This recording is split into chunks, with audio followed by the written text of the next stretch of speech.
হরে কৃষ্ণ বন্ধুরা, রাধারানী কিচেনে আপনাদের স্বাগত। আজ চলে এসেছি আবার একটা নতুন রেসিপি নিয়ে। আজ আমি বানাবো পিঁপের চাটনি। খুব কম সময়ে এবং খুব তাড়াতাড়ি কিভাবে পিঁপের প্লাস্টিক চাটনি রান্না করা যায় সেটা আজ আমি আপনাদের দেখাবো।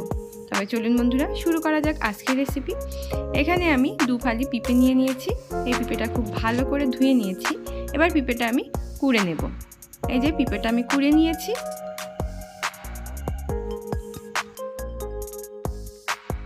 একটা কড়া বসিয়ে দিয়েছি, কড়াটাকে খুব ভালোভাবে গরম করে নিয়েছি। এবার এর মধ্যে আমি দিয়ে দিয়েছি সাদা তেল। সাদা তেলটাও খুব ভালোভাবে গরম করে নিলাম। তারপর দিয়ে দিলাম একটা শুকনো লঙ্কা, আর ফোড়ন হিসেবে দিয়ে দিলাম অল্প পরিমাণে গোটা সর্ষে। এবার কুড়ে রাখা পিঁপে এর মধ্যে দিয়ে দিলাম। একটু নাড়াচাড়া করে নিলাম।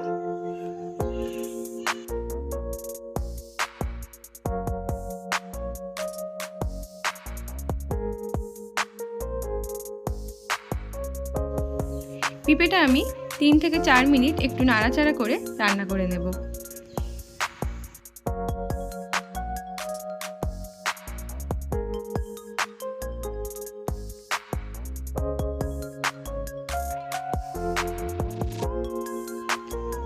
পিঁপে ভাজতে ভাজতে ঠিক এরকম অবস্থায় যখন চলে আসবে, তখন এর মধ্যে আমি দিয়ে দেব জল।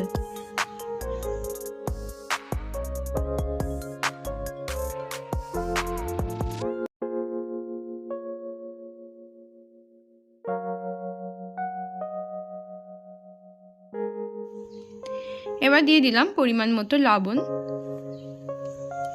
একটু নাড়াচাড়া করে এটা আমি ঢেকে দিলাম, আর গ্যাসের ফ্লেমটা হাইতেই রেখে দিলাম। এইভাবে আমি 5 মিনিট রেখে দেব। 5 মিনিট পর ঢাকনা খুলে নিলাম।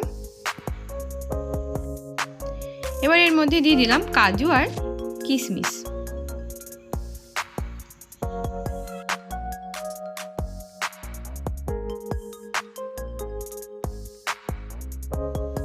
কাজু কিশমিশ দেওয়ার পর এটা আমি আবার ঢাকনা দিয়ে দিলাম।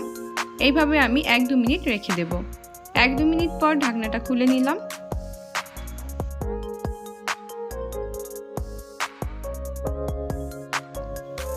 পিঁপে খুব ভালোভাবে সিদ্ধ হয়ে গেছে। একটা চামচ দিয়ে এটা আমি ঘেঁটে দিচ্ছি যাতে গ্রেভিটা একটু ঘন হয়ে আসে।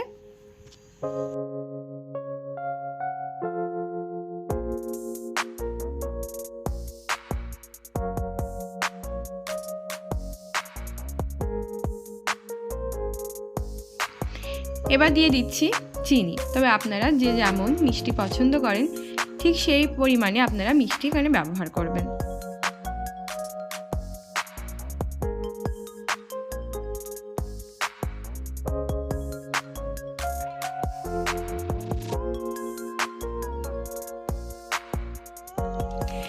চিনি দেওয়ার পর এটা আমি খুব ভালোভাবে নাড়াচাড়া করে নিলাম।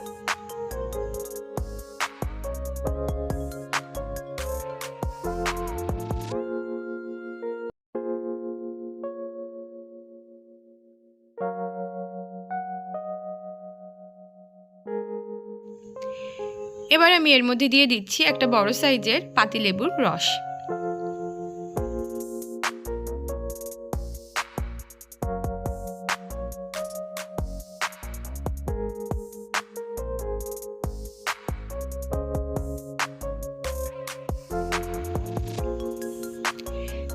পেঁপের চাটনি প্রায় হয়ে এসেছে।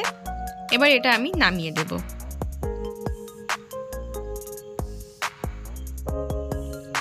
তৈরি হয়ে গেল পিঁপের প্লাস্টিক চাটনি। আপনারা এইভাবে বাড়িতে ট্রাই করে দেখবেন, আশা করছি ভালো লাগবে। আর এই চাটনিটা কিন্তু খেতে খুবই টেস্টি হয়। আর আমাকে অবশ্যই আপনারা কমেন্টে জানাবেন আপনাদের কেমন লেগেছে। হরে কৃষ্ণ।